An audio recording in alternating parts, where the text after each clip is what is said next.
Hey guys, what is up? Fluffy Ninja with Warp Crew Paintball and Warp Sports Chicagoland here with an episode of the Weekend Loadout. If you don't know what this show is, take one of my paintball markers and show you a loadout for a weekend to play.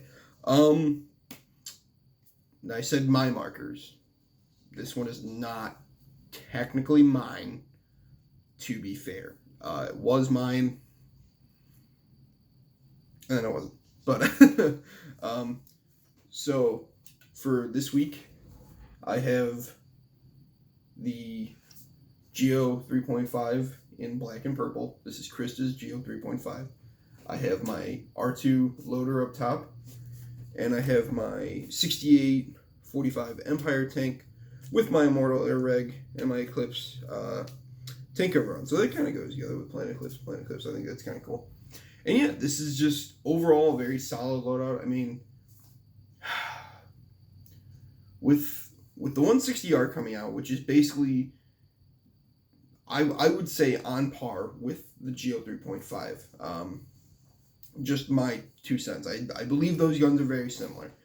I think I did the video with the sound signatures, and again with compressed audio on YouTube, it's very hard to kind of take your word or to kind of take my word for it. But I believe we did that video, or maybe it was just the G-Tech and the G-Tech 160. I don't remember. But, you know, I know we did that video, so, like, they're very on par together. With the 170R coming out, it makes the 160R completely obsolete, basically. I've seen on BSTs the 160R just fucking nosedive in resale price, which is very disheartening, I think, because it's still a very competitive marker. I know Eclipse has pretty much stopped all production on them, just to get the 170R, the ETHA 2, and the CS2, like, that's their platform for the next year, I think, until this World Cup coming up. They might announce something new, but I doubt it. I don't think they're going to. And then, like, you know, the MG100 and stuff like that is coming out. But, yeah, like, their platform now is just based on spool valve guns, which is weird. But also, you know, it's gotten to the point where Planet Eclipse started with the poppet valve gun. They started with producing parts with autocockers. There's a great documentary that they just did not that long ago about, like, the start of Planet Eclipse, and, like, it's phenomenal. And, like, just the tiniest look inside Jack Woods' mind just blows yours. It really does, because the amount of knowledge that this man has that has helped progress our sport is insane. So they started with producing parts for autocockers, then they came out with the Ego, and that just did phenomenally all the way up through the Ego 11, then the LV1 1.5, etc. Or LV1, LV 1.1, and then 1.5. So between the LV1 and the 1.5, there really wasn't that much difference that people noticed. I mean, it's milling mostly, it's simplicity of parts, kind of just refining of what they had. And now the LV series is basically dead.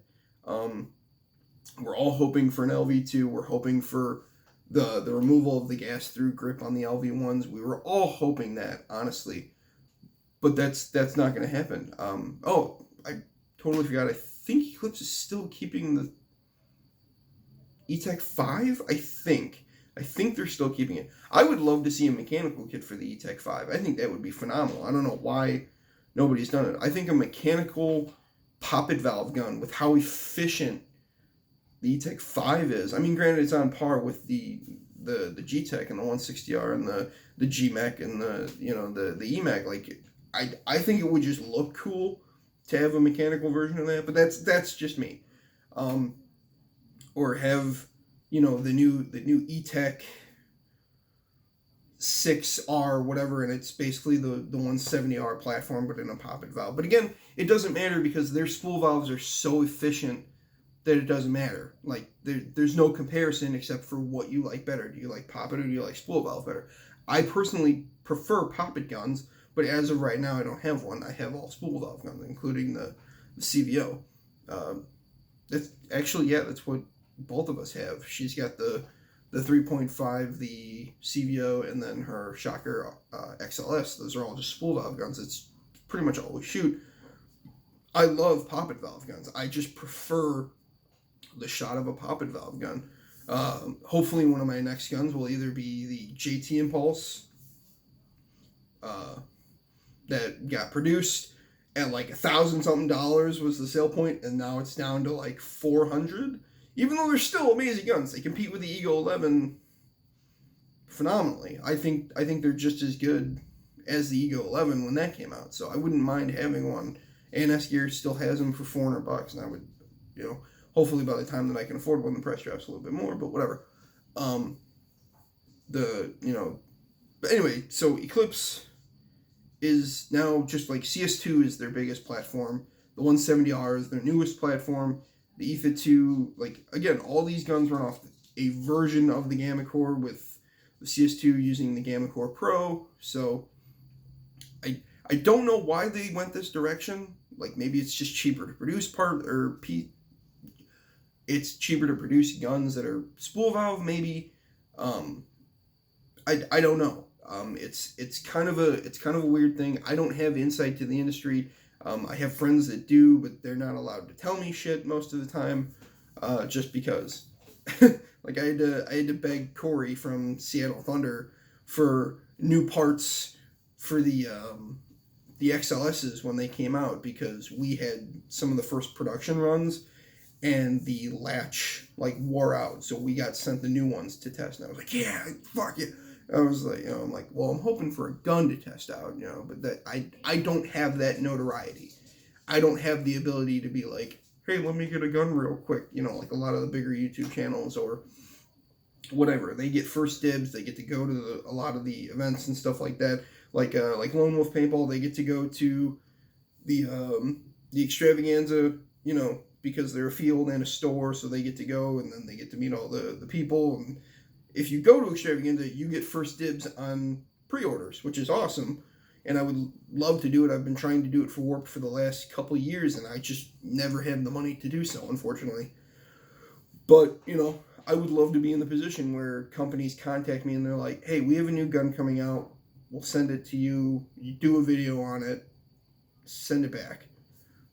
Like, the fact that I got to do the videos for Dye on the DSR was phenomenal. But that's because Dewey went to World Cup, bought one, and told them, hey, I have a friend that does YouTube videos. Do you want him to take a shot at doing the videos for this? So I did the maintenance video, I did the shooting video, I did just like the quick, like, this is a DSR. And, I mean, again, I didn't mind doing that because it was a look into, like, communicating with a paintball company and, like, doing the videos for them and then being like, okay, that was good, do it again. Okay, that was good, do it again. Like, get it faster, get a little bit, do this, you forgot this. And, like, that was amazing. That was the first time in a very long time that I've ever reshot a video that I don't do on the first take. Like, this one, I'm not going to edit it. I'm not going to, redo any of the parts for it. I just go. That's just what I'm good at. I'm good at talking in front of a camera. I was good at talking in front of crowds when I did stuff like that. I'm still good at talking in front of crowds whenever I'm at events. It's just my personality. Yeah, it's just what I'm good at. So, yeah, it's weird that Eclipse went this route to just spool valve guns. I think it's cool, though. Their guns are really nice. They all shoot nice. All their spool valve guns are as efficient as any of their poppet valve guns ever were. It was just a matter of personal preference at the time. I think there's like 2 guys in pro using LV1s still, and that's it. Like, and again, it's all about, personal preference. Granted, the LV1 has one thing the CS2 will never have, and that's that drop shot that I guess everybody forgets about. We noticed it when we got our hands on the LV1s. We were like, oh man, it's kind of weird that the shot just kind of drops at the end there. And then Ollie Lang mentioned it in a video, and we were like, oh, okay, we're not fucking crazy. This is actually something that people noticed. And he would get the shots on the people that were playing far back off their bunkers, and it would just drop and just hit them right in the loader and they had no fucking idea. It was insane. Like, it was absolutely amazing that something this weird and so abstract and something that was never thought of in the design process had a use on the field, and it was awesome. Like, I got so many people out with LV1s with that drop shot. It was insane. Like, I knew exactly where to aim it to where somebody's, like, when we're playing woods ball, I was like, okay, there's a shot here, but there's a stick at the end. But you'd shoot, and it would drop just enough to hit somebody. And it was insane. Like, I don't know. It's sad that the LV series is gone. For now, I have a feeling that it will be coming back. Probably not this year, though. I don't think it's going to be a this year thing. They released their gun for this year. It's the 170R. They released their gun for last year. It was the CS2. So I think this year is going to basically be just a beat the shit out of it year. See what goes wrong, if anything goes wrong. But I've never had a problem with Eclipse guns. So, you know, it's going to be one of those years that people are like, man, Eclipse just dominates with this fucking whatever. Granted, Shocker with the Lux X and, you know, the XLS is still amazing, but, and then you got Bot Long and all those other people. But, you know, just Eclipse has been the biggest name in paintball forever. And, well, I mean, not forever, but you know what I'm talking about. They're the most easily recognizable name in paintball.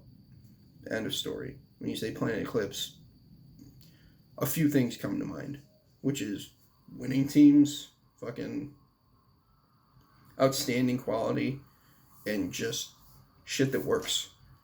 You know, like I got accused so many times of being a Planet Eclipse fanboy.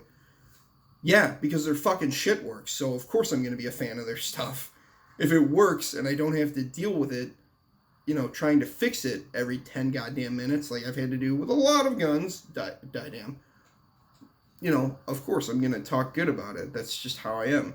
But, sorry. Again, long rant. I know a lot of people like the ranty videos. I don't know why. I don't find my voice that,